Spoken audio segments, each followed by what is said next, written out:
Right now, we're seeing an unusual sentiment score of plus 0.21 in the blockchain space, alongside a momentum shift of minus 0.38. This combination is striking.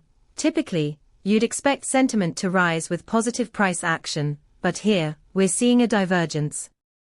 Our API returns a rich dataset that includes sentiment scores, momentum indicators, and semantic clusters, allowing you to dive deep into the sentiment landscape. Imagine leveraging this insight to enhance your trading algorithms or adjust your investment strategies in real time.